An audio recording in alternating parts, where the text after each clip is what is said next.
Hello and welcome everyone to our second presentation today in our WPWVC-ACRL webinar series. This session is being recorded, so it'll be made available after the presentations today on our YouTube channel. It is my pleasure to introduce Marnie Hampton, Open Education Librarian at the University of Pittsburgh, and Diehl, Instruction Design Librarian at Duquesne University, and they're here to talk to you today about open educational resources. And I'll turn it over to them now. Thank you so much, Kate. Hello, everyone. Thank you for joining us. I'm Marnie Hampton, the Open Education Librarian at the University of Pittsburgh. And I'm Diehl. I'm at Duquesne University, Instructional Design Librarian. And what we're hoping to do today is to talk a little bit about open education resources and where the librarians fit in with open educational resources. So what I'd like to ask as we present is, could you please put any questions you may have into the chat, and we will pause once or twice during the presentation to stop and answer those questions. And with that, I'm going to turn off my video for the moment, and let's talk about open educational resources. I'm hoping everybody's heard of them in one place or another.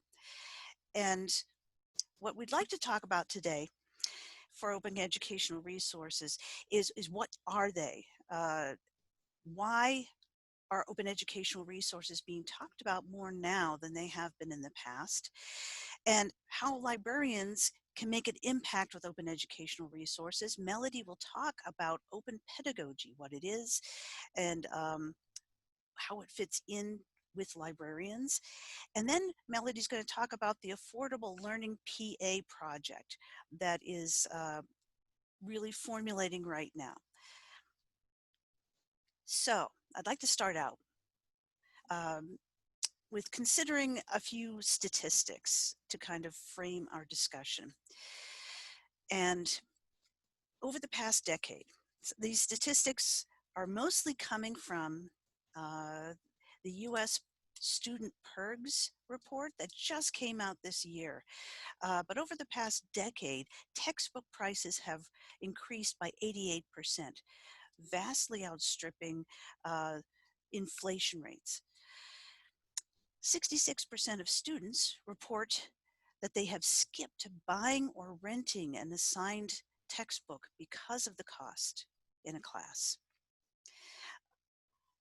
48% of students surveyed say the cost of course materials impact which classes they take and actually how many classes they can take.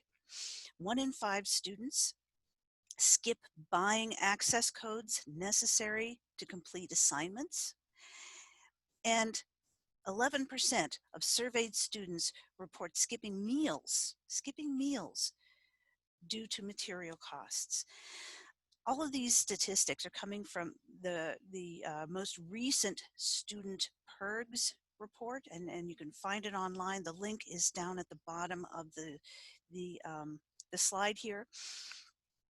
But these statistics really haven't changed over the last decade. The earlier report is still reporting the same kinds of statistics in terms of what students are doing and how they're reacting to the high cost of educational materials. So, one of the ways that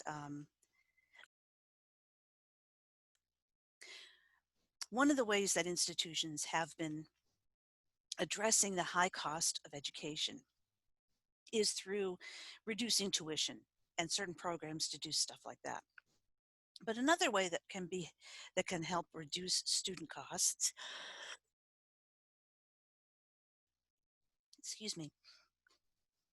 is through open educational resources. And while open educational resources are trending at the moment, they've been around for a while. This definition of open educational resources is actually coming from UNESCO.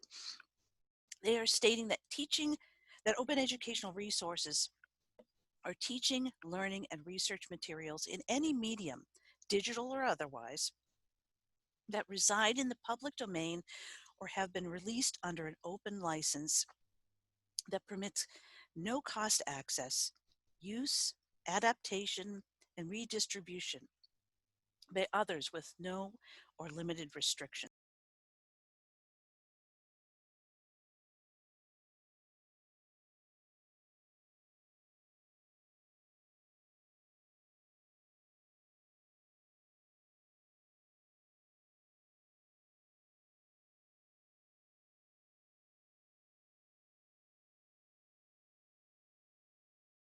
Oops, I apologize. One of those things in that definition that we just talked about, one of the important things is the open license statement in that definition, in that the open license allows for a lot of adaptability of these resources. And instructors can find these resources primarily online. They are housed in repositories, and we will talk a little bit about the repositories in a moment. But instructors can go online and find these materials. And the open license really permits them a wide array of abilities to adapt that material to the course content and student outcomes. A lot of and because of this flexibility with open educational resources, there are a lot of benefits. For students, number one, these open educational resources are completely free. And so students are able to have access to them online absolutely free. Now, I also put the caveat in here of very low cost for print, because in some cases, some open educational resources are available as print items that you can get them through, let's say, Amazon or some other publisher. And because of that, you're paying the printing cost. But in the example that's going to be coming up that I'll talk about, the printing cost is, say, $45 versus the published $250 text. So the printing cost for some of these open educational resources, if they're available in print, is incredibly low. So the cost burden is way, way down. For students also, because these are online materials, they are available immediately in the class learning management system.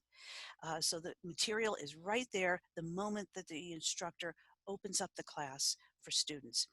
And the beauty of it also is that these materials can be saved and kept for the future, rather than dealing with textbook rentals or access codes that expire.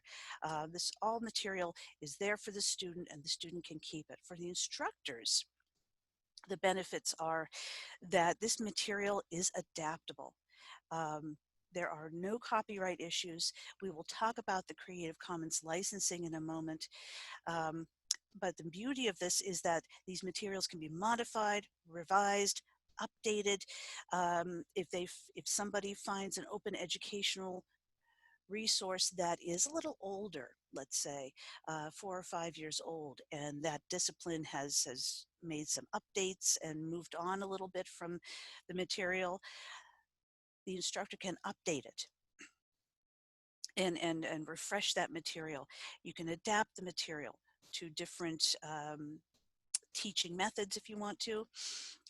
Another beauty of the open educational resources is that, let's say, if the instructor finds an open textbook online and they like the content of a few chapters but aren't so happy about some of the other chapters, the instructor could basically pull out those chapters that they like and present those to the student, rather than forcing the student to have the entire text or even buy the entire text.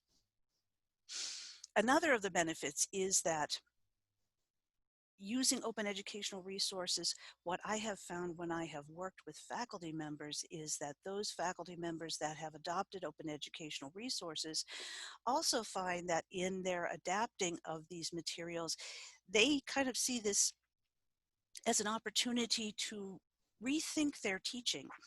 And a lot of these instructors have moved toward a more active learning, more open pedagogy, instructional design. So it also seems, excuse me for a second. I apologize. So this is also presenting an opportunity not only to take advantage of lower cost materials, but here's the opportunity to redesign the class to be more meaningful for the students. Now, let me give you a case in point. Last semester, so here on the University of Pittsburgh campuses, we have been talking open educational resources for about 2 years. And we've gotten traction with some faculty members. What we were surprised about, though, is that the chemistry department had been talking for a while about, no, we don't want to adopt open educational resources. But one of their instructors actually selected and found an open text and presented it to the curriculum committee. They looked it over. They were really impressed with it. And so they switched out their open text. They switched out their, excuse me, switched out their $250 textbook for a zero-cost OpenStax OER text. And if you consider the fact that this is a large enrollment class, 32 labs, 24 seats each lab, and so you've got over 700 students. If you consider $250 saved by each of those students, you're pushing about $192,000 for just that one semester. We were really impressed with what happened, and it was a real change for the students. They were excited about it because the textbook was available immediately from the first day of class. And they could keep that open textbook if they wanted to. So this is just one example of the dollar impact for students in just one large enrollment class. Consider if this happened in other large enrollment classes, the amount of money that students could save them. Now, when I talk about open educational resources, adopting them can take a wide spectrum. There are, for some people who want to do this, there are entire online classes through places like the MIT OpenCourseWare, where you can simply adopt an entire class created and ready for online. That's pretty rare. That takes a lot of work, actually. And there are some other instructors who choose to create, they've already perhaps been teaching from notes for several years, and they decide they're going to turn these notes into an open educational textbook or an open educational resource of some sort. That's also a lot of work. So both of those scenarios are kind of rare. However, what's more common is that perhaps, as I mentioned earlier, a program adopts an open textbook and switches out a costly textbook for the open textbook. Or more likely than that is that some instructors simply look through the open educational resource repositories, and they find selected materials they like. And these materials, keep in mind, are anything. They could be learning objects, they could be problem sets, they could be videos, and textbooks, chapters from textbooks, all sorts of different things that are open and available online. And so they might cherry pick 2 or 3 different open educational resources and incorporate them in their teaching. So there's a lot of flexibility for instructors in terms of using and adopting open educational resources. And considering the recent pandemic and how that has moved a lot of our teaching online, open educational resources, this is a good time to start talking about them with instructors because the material is online and ready for them to work with and use. Hey, Marnie, can I break in? Just, we had a really great question come in Sure. through the chat that's related to this. So I was wondering if it'd be okay. Amber had asked, was there any resistance from the bookstore on the potential loss of revenue? So when you were talking about switching that chemistry textbook, did you guys have any conversations with your bookstore? We did, and this is what we've run into. Our bookstore on the main campus is run by the university, and their mission is to support the student learning. And so we've had a lot of good work with the bookstore. They are planning in the fall to list for certain classes that they know have open educational resources. They will note that in their book listing. So to let the students know that they don't necessarily have to buy the textbook if they don't want to, because it will already be available. However, I can totally understand that on some other campuses where they have for-profit bookstores, let's say run by Follett or Barnes & Noble, that there's going to be a lot of pushback in terms of moving from open educational resources, moving from the paid published books to open educational resources. Melody, did you have any experience like that on your campus? I mean, so at Duquesne, our bookstore is run by Barnes & Noble. So, but luckily the manager of our bookstore has been great about having conversations, and he's actually been a part of our, some of the OER workshops that I did with faculty and stuff like that. So I think there, in a situation like ours with Barnes & Noble, I think there is like a level of tension, but at the same time, the bookstore manager, I think, understands and has a concern about our students. And so if you can, work like individually with the bookstore managers and build that relationship, it can still be a positive experience, I think. So I agree with you. This is where building collaborations and partnerships and working with, let's say, your bookstore manager is really going to make adoption on campus, let's say, easier. So, good right. question. So, Thank you. now, I had talked earlier about the licensing and how it really makes open educational resources very different. And so I wanted to talk about the licensing. And early on, when open educational resources started, David Wiley at opencontent.org really put out the 5 principles that make open educational resources what they are. And he calls them the 5 R's. The principle of retention, or being able to make, own, or control copies of the content. So that would be having a copy and having students have the copy available to them. Reuse, being able to use the content in a wide range of ways, in a class, in a study group, with perhaps a book reading group or something like that, to be able to revise the content, being able to adapt, adjust, modify the content however you need it in order to meet your teaching objectives. Being able to remix the content, to be able to combine it with original or revised content, being able to update the content if you want to, so that you can create your own open educational resource by tweaking or adapting and tailoring content if you want to, but also being able to update content that's really good but is a little old. And then being able to redistribute the content, the right to share copies of the original content, plus being able to share your revisions and your revised content or remixes out with your students, out with other educators. So they really, it builds upon the idea of creating new educational content and putting it out there in these repositories to share with other educators so that they can get value out of what you just did. Now, considering those 5 R's, they tie in with the Creative Commons licensing.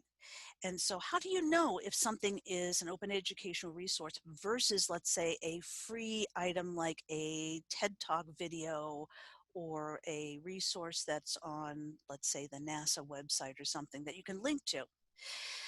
There's a big difference, because the licensing, the Creative Commons licensing, gives you the permissions to adapt, reuse, revise, and remix that kind of content. And so what you need to know is take a look at the licensing. If you find it in an OER repository, look at the licensing. There are different levels of licensing. The most common is pretty much a license that allows people to reuse the content. All they ask is that the creator asks is that you say who created the original content. But there are varying levels of this licensing. And a good explanation of that is at the Creative Commons license website. We've got the link here, and we've also got the link in a resource page that Melody will share with you later. So we've talked about open educational resources and what they are, but where do librarians fit in with this? And librarians are really uniquely placed as in the open educational resource world. They can really be advocates and help faculty and help instructors adapt and reuse this content. And there are a number of different roles that librarians can play when talking about open educational resources, from promoting adoption to helping faculty members find and discover open educational resources that might work, helping get educators on and using open educational resources through funding mechanisms such as grants, talking about licensing and helping people understand the licensing surrounding open educational resources, to helping faculty members or instructors create their own open educational resource and publish it or put it out there in an open repository. Librarians have roles in all of these places, and so we are uniquely placed to help promote both open educational resources as well as help students save money. And I really think that librarians have this great opportunity to be advocates, because this really, open educational resources really plows into where we are as librarians. Not only is using open educational resources kind of an extension of our library reserves service, the idea of offering instructional materials free to students to use, but we are also uniquely placed to help instructors find and perhaps adapt this content. We are also well placed to partner with other organizations on our campus, such as the Center for Teaching and Learning, or other organizations that help support instructor teaching on campus. We're there to partner and build collaborations with these organizations. Considering where we are today in education, with the pandemic and how that's moved everything online, our skills are well placed to help instructors and students use open educational resources. But all of this really kind of plows into our philosophy of lifelong learning, and oftentimes how we as librarians are seeking opportunities to become partners in meaningful teaching and learning on campus. So I'd like to pause for a moment and see if there are any questions that we can answer for you ladies and gentlemen.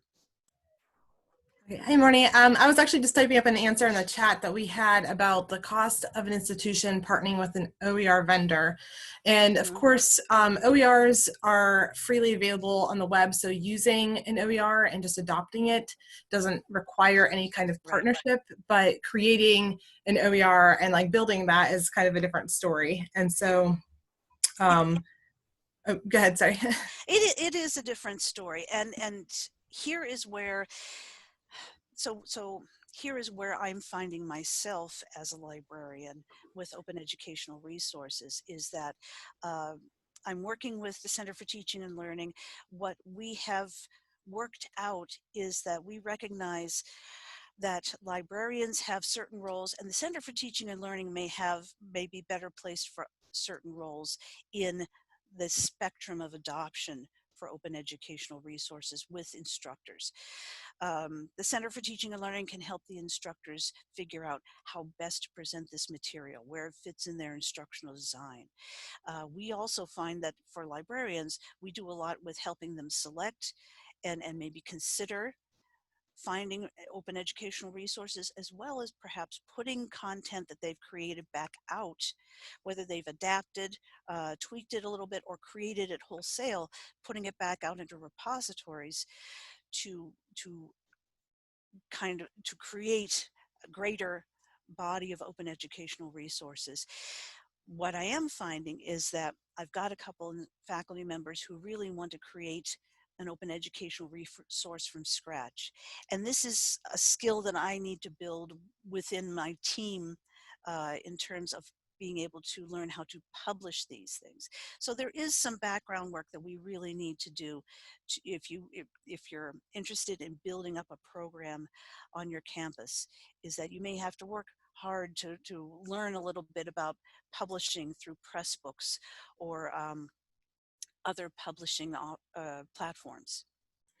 Right. And at the end of my talk, I'll be talking about Affordable Learning PA, which is our statewide initiative. And part of what they're trying to do is build up support for that as well. So I think a huge part of OERs and just having open resources is a community around it. And so the community is trying to develop resources to help people, especially at smaller institutions that might not have the same wide range of resources that a larger institution would have in order to support that. But I like to say there's not necessarily a requirement that you're paying for some kind of partnership with an OER vendor. Right. The repositories are going to be available.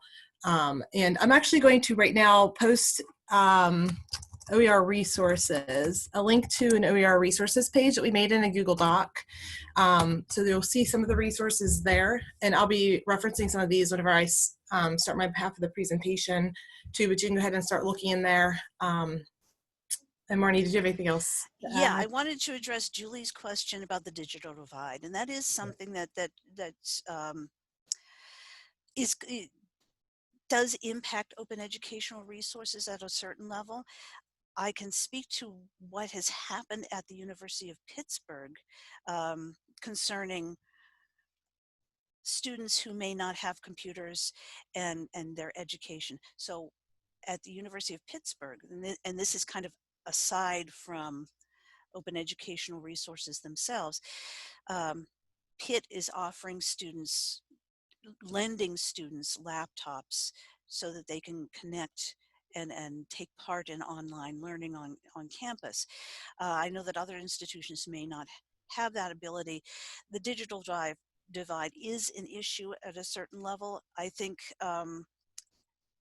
depending upon the OER, there are some print options that I have to be honest, quite honestly, we've bought physical texts of those OERs that instructors are using in classes and kept those on reserve just for this kind of situation. But not all OERs are available in print. So that is something that needs to be worked on, I think, within the OER community. Yeah, but one thing about OERs is if you have a proprietary textbook that is only available as an ebook, which does happen, students are kind of stuck only being able to use that ebook. With an OER, it's licensed for you to do what you want with it. So the students could technically print it, and there are some like printing organizations where you can go and order a print copy out of the file. Exactly. And students, if it was just a small document or something, and they get printing rights within their student tuition, they could simply print those materials up at a computing lab. So there are options around that. Right. So, but that's a great question. So right. I'm going to pass it over to Melody. Okay, I'm going to share my screen.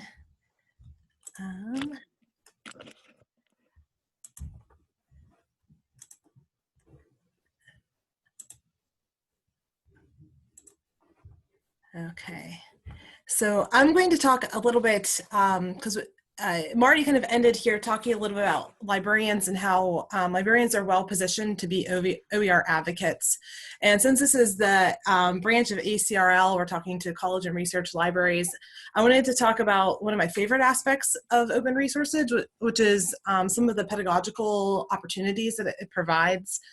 So I did put a link into the chat So if you didn't get a chance to look at that, and it's just a document where we link to some resources about OERs, and I also have some things about open pedagogy, and some of the things I'll be referencing will be in there.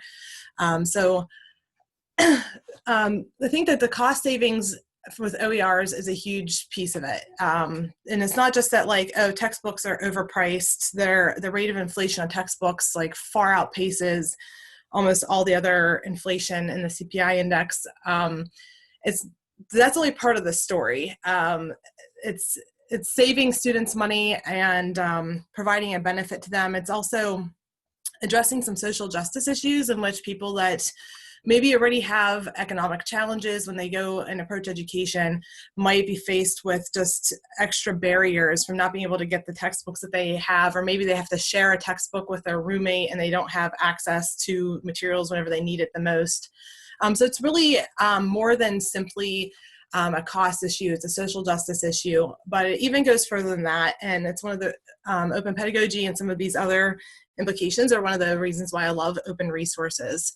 And basically open is a mindset. It's how you kind of like, whenever you start diving into open resources and start using them, it just kind of changes how you view information, how you view community and sharing.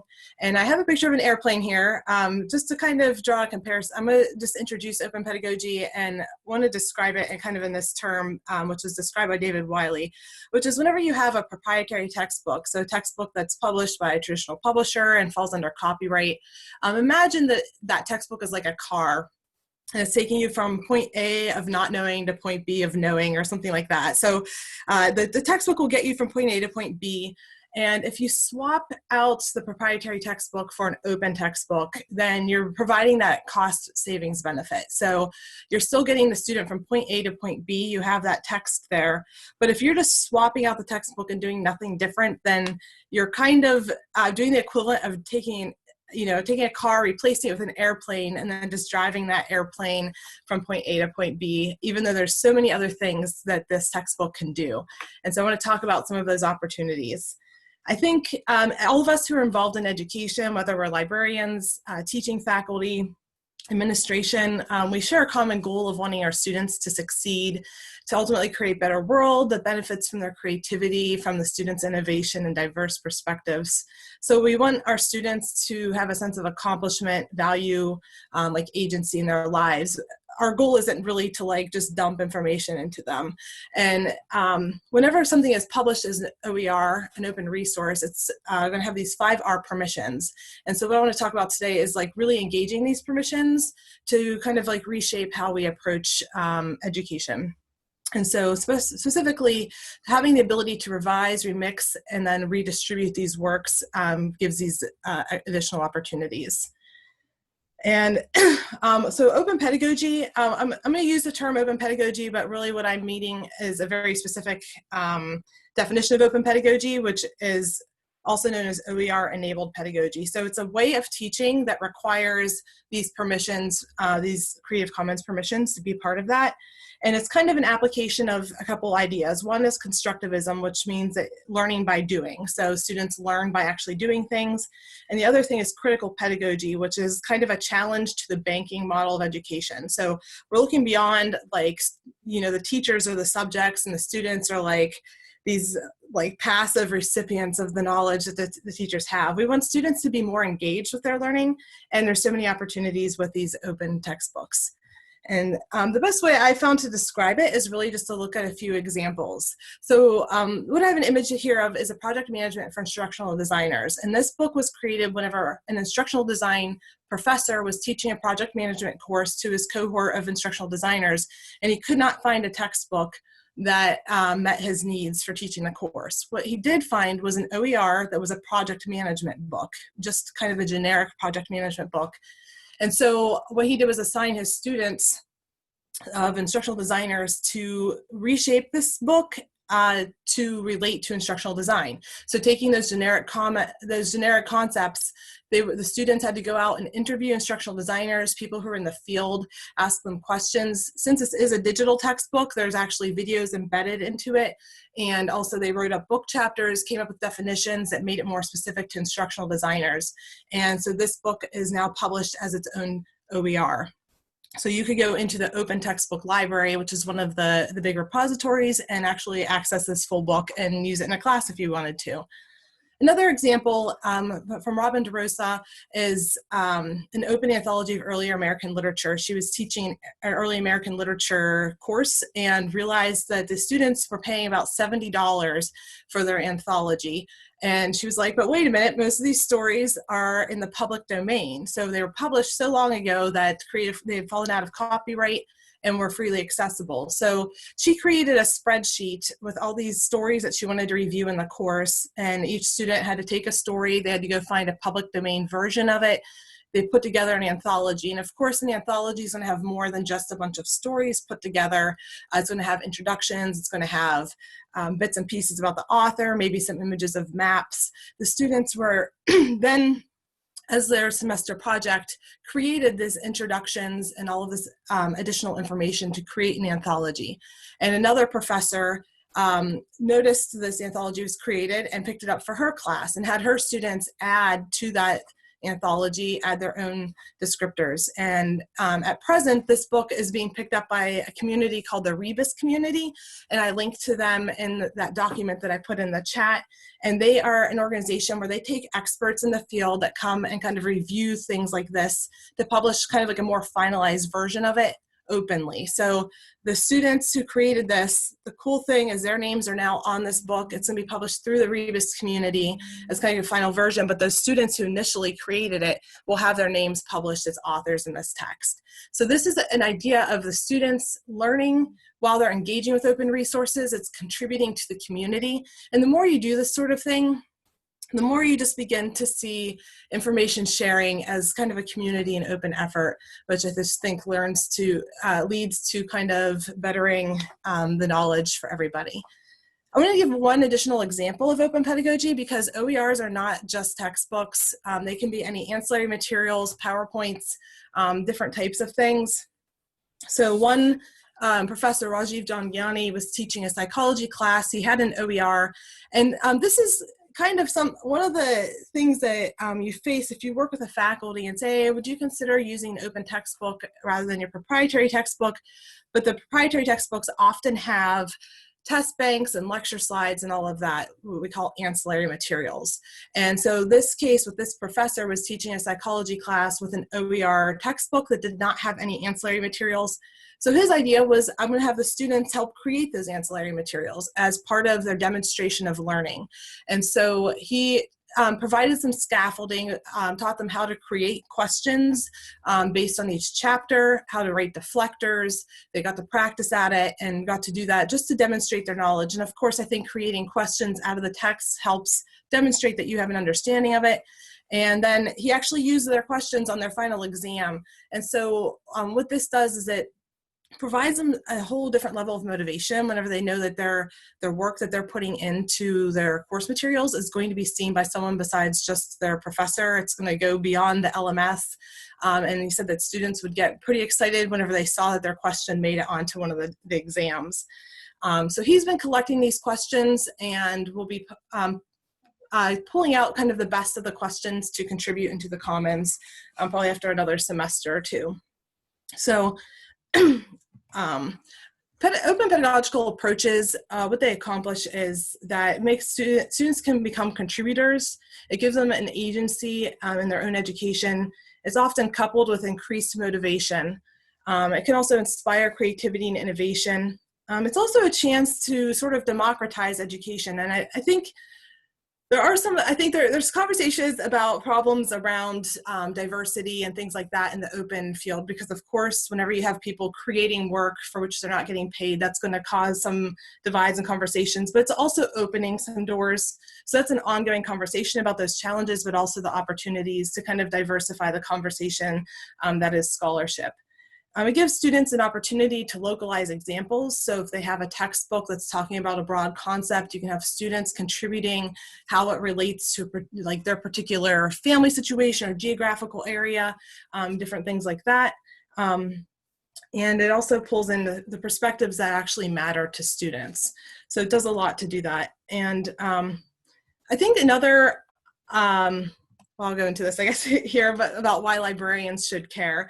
Because one of the concerns that might come up if you're talking about having students create things that can be used and shared is, of course, concerns about privacy, or if students don't want something to be published more widely. Maybe they like having that safe space of only the LMS seeing what they create.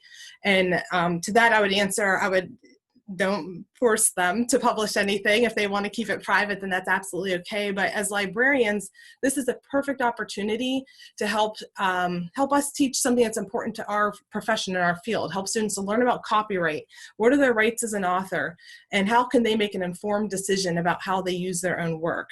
So this is going to, I think, be educational just in the sense of how it's engaged, and gives librarians a great opportunity to engage in those conversations with students and with faculty as well.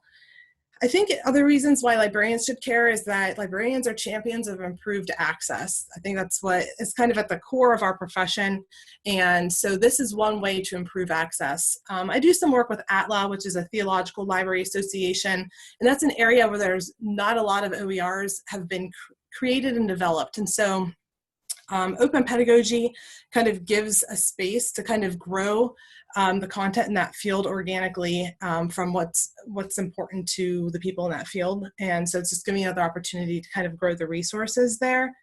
It also will help faculty get the full use of their open resources. So librarians, librarians are often at the center of OER initiatives.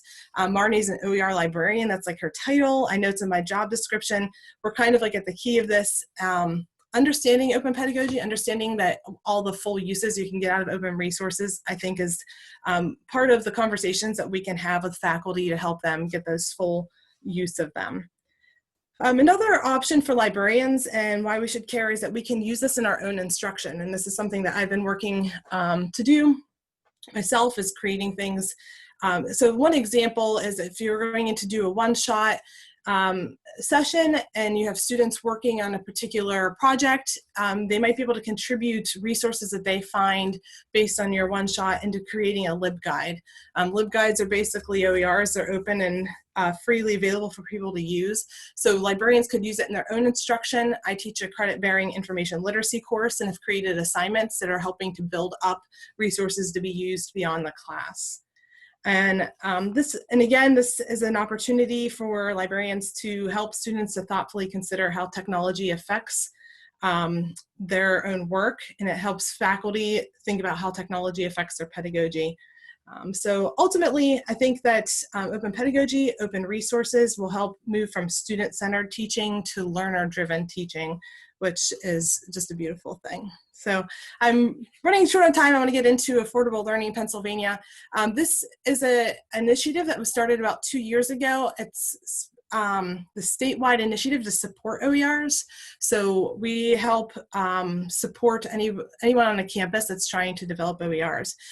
Affordable Learning PA did come out of PALC, but you do not have to be a PALC member institution at all to be a part of this. This is just a blanket opportunity. So I linked to their website in that document. If you are interested in learning more about OERs, or if you already know about them and just want to get more involved or just be a part of a community, this is really a community of practice that we're trying to get started to provide that support.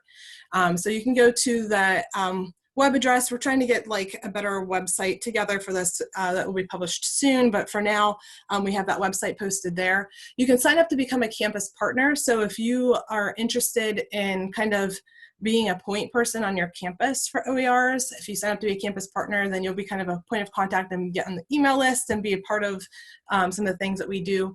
Affordable Learning PA hosts webinars. We have an annual summit, which is coming up, and like I said, we have different resources. I was an OER specialist for 2 years. I just finished up my 2 years as an OER specialist as kind of a train the trainer role.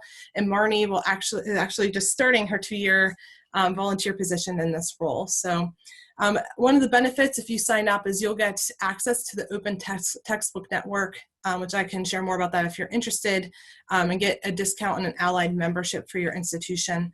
And again, we're having our second annual PA OER Summit in September. It's going to be virtual this year, of course, with all that's going on, but there's a call out for proposals right now. So if you're already working with OERs and have something to share, or if you're just interested in learning more, you can check that out. And I'll put out one more thing, which is our OER Happy Hour, and it's just a low stress, chill time to discuss OERs with OER specialists. And this is through Affordable Learning PA. Everybody's welcome, regardless of where you are and your knowledge or understanding or whatever of OER. If you just want to come and talk with other people about it, you have an opportunity to do that here. So thank you for that. I will check and see if there's any other questions that can come about. I don't think so at this point.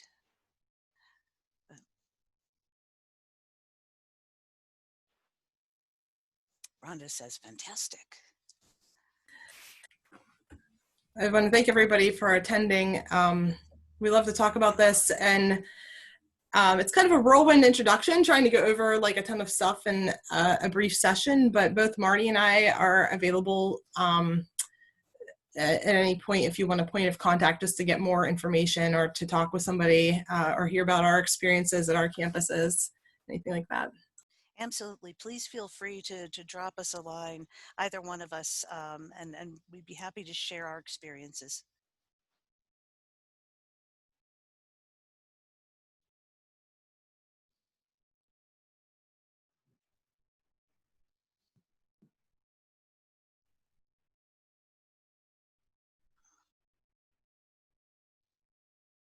I'm just going to give it another minute or so here just to see if any questions come in, but definitely a lot of thank yous.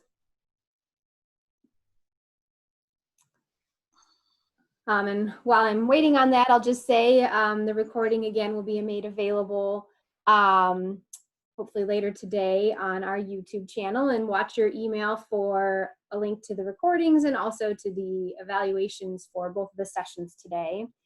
And a reminder that next Friday is our last day of these sessions. So we have, I believe, 2 next Friday starting at 10 a.m. on July 31st. So we hope you will join us for those.